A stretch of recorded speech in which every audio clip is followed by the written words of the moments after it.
Bressotto. Le Made in France, Anissa Mbida, bonjour. Bonjour Thomas, bonjour Julie, bonjour à tous. Les Russes veulent aller sur la Lune, les Américains veulent aller sur Mars, mais le campement qui pourrait accueillir leurs astronautes ou leurs cosmonautes, eh bien, il est français, monsieur. Et oui, monsieur, oui, madame Julie.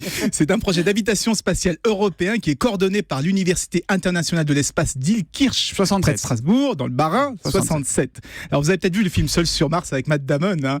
Eh bien, c'est le même genre de préfabriqué spatial, suffisamment compact donc pour pouvoir être envoyé dans une fusée, mais capable aussi de se déplier dans un mini appartement une fois largué sur la planète. Alors évidemment, il est totalement autonome, avec tout le nécessaire pour produire l'électricité, assainir l'eau, régénérer l'air.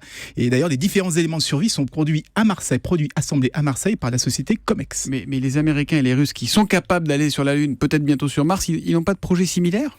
Ils sont pas Ils n'ont aussi pas avancés. pensé à l'habitat ? Si, ils y ont pensé, mais ils sont pas aussi avancés parce que leurs dernières études datent de 2008. Depuis, ils se sont plutôt recentrés sur la station spatiale, la fameuse ISS.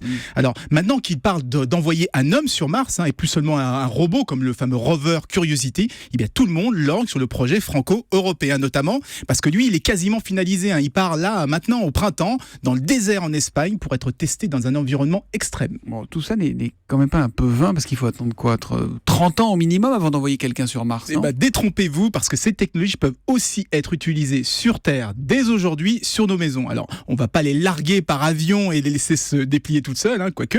Mais imaginez que votre pavillon soit totalement autonome, qu'il n'y ait plus à payer ni l'électricité, ni l'eau potable, que les déchets soient recyclés automatiquement. Eh bien, c'est aussi ça, l'enjeu des maisons spatiales. Et les Français, vous le voyez, sont déjà en pointe. C'est là qu'on comprend que le progrès, l'innovation, ça nous projette dans le futur, mais ça nous ramène aussi à notre quotidien. C'est ça qui est bien. Exactement. C'est donc le projet européen d'habitation spatiale, on dit CHI, CHI, parce que c'est Habitat auto-déployable pour environnement extrême en anglais. D'accord, c'est à la fois Made in Strasbourg et Made in Marseille, il faudra juste qu'ils trouvent un nom en français.